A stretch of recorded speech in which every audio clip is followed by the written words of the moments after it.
अशोक खरातने शिवनिका संस्थांची स्थापना केली आणि ईशानेश्वर मंदिराची उभारणी केली। याच मंदिरामध्ये तत्कालीन मुख्यमंत्री एकनाथ शिंदे यांच्यासह अनेक वरिष्ठ अधिकारी अशोक खरात याच्या पायावरती माथा ठेवत होते। ज्या मंदिरामध्ये मुख्यमंत्री एकनाथ शिंदे येऊन गेले ते मंदिरच नदीपात्रामध्ये आहे आणि बेकायदेशीरपणे हे मंदिर उभं करण्यात आल्याचा आरोप ग्रामस्थांनी केलाय। त्यामुळे अशोक खरातचा आणखी एक वादग्रस्त असा प्रकार सध्या समोर आलाय। इथला आढावा घेतलाय आमचे प्रतिनिधी मुकुल कुलकर्णी यांनी। सध्या राज्यभर ज्याची चर्चा सुरू आहे त्या अशोक खरातने मिरगाव या ठिकाणी शिवनिका संस्थान अंतर्गत ईशानेश्वर या मंदिराची स्थापना केली। याच मंदिरामध्ये राज्याचे तत्कालीन मुख्यमंत्र्यांसह इतर मंत्री अधिकारी हे येतात आणि जो भोंदू बाबा आहे त्याच्या चरणी ते लीन होतात। मात्र मुळात जे मंदिर उभारण्यात आलेलं आहे ते मंदिरच अनधिकृतपणे बेकायदेशीरपणे उभारण्यात आल्याचा स्थानिकांचा दावा आहे। कारण मी आता ज्या बंधाऱ्यावर उभा आहे त्याच्या उजव्या बाजूला आपण बघतोय की जाम नावाची नदी आहे। विस्तीर्ण असं या नदीचं पात्र आहे। सध्या आता उन्हाळा कडक आहे तरी देखील या नदीच्या पात्रामध्ये काही प्रमाणामध्ये पाणी आहे। समोरच ईशानेश्वर मंदिर आहे आणि साधारणतः 1 एकर ते 1.5 एकरच्या आसपास ह्या मंदिरासाठी जागा वापरण्यात आली असावी असा इथला स्थानिकांचा अंदाज आहे।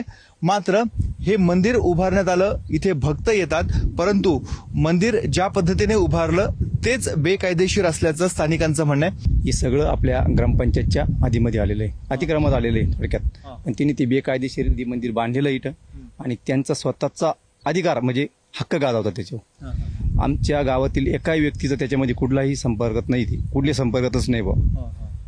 त्याच्यामुळं हे मंदिर बेकायदेशीर आहे। त्याच्यामुळे त्याच्यावर काहीतरी कायदा कारवाई व्हावा आणि आमच्या गावाला द्यावा आमची विनंती आहे। कॅमेरामन किरण कटारेसह मुकुल कुलकर्णी, एबीपी माझा, मिरगाव, सिन्नर। भोंदू अशोक खरातचे काळे कारनामे समोर येत असताना आता स्थानिक ग्रामस्थ शेतकऱ्यांना तो कशा पद्धतीने त्रास देत होता, दमदाटी करत होता हे देखील वास्तव समोर येत आहे। निरगावमधील ग्रामस्थ भागवत शेळके यांच्या शेतामध्ये जाण्याचा, वस्तीकडे जाण्याचा जो रस्ता होता तो खरातने बांधलेल्या मंदिराकडे जात असल्यामुळे खरातने 2 वर्षांपूर्वी हा रस्ताच बंद केला असा आरोप शेळकेंनी केलाय। त्यामुळे भागवत शेळके यांना वस्तीकडचं घर सोडून गावातल्या जागेमध्ये एका पत्र्याची शेड बांधून राहावं लागतंय। घर सोडून 2 वर्षांपासून कुटुंबामधल्या 8 सदस्य हे इथेच राहत आहेत। या प्रकरणी ग्रामपंचायतीकडे तक्रार दिली मात्र त्यांनी दखल घेतली नाही।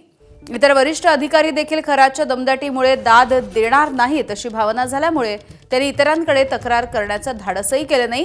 आढावा घेतलाय आमचे प्रतिनिधी मुकुल कुलकर्णी यांनी। हे भागवत शेळके आहे, त्यांचं म्हणणं आहे की ते ज्या ठिकाणी ज्या वस्तीवर राहत होते तिथला रस्ता अशोक खरात याने अडवला।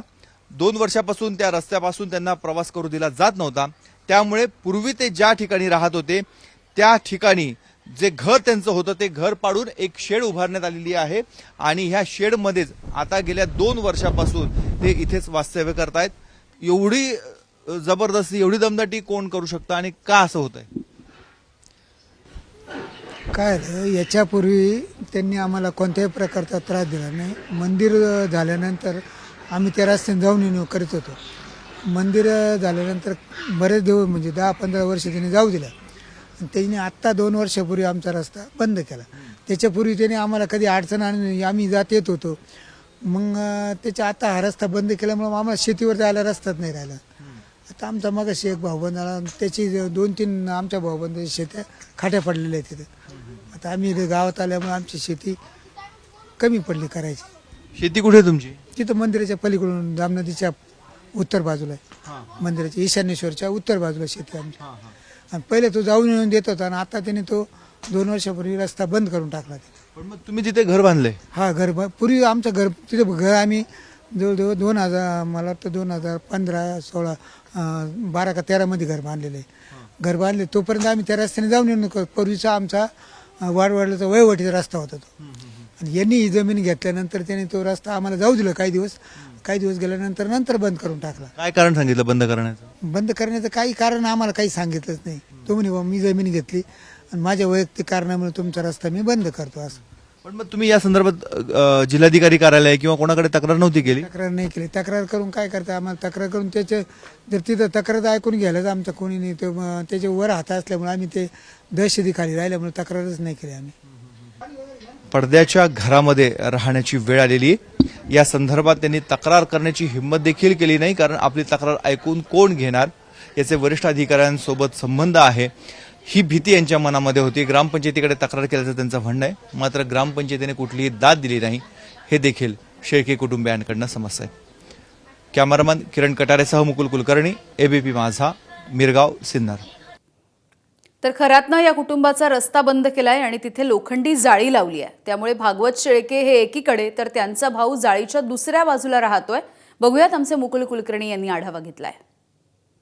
भागवत शेळके सध्या कुठे राहतात ते आपण बघितलं, आणि आपण आता ज्या ठिकाणी आलो आहोत हा रस्ता आहे, जो वहिवाटीचा रस्ता होता, तो रस्ता अशोक खरात यांनी बंद केला असा शेळके कुटुंबियांचा आरोप आहे.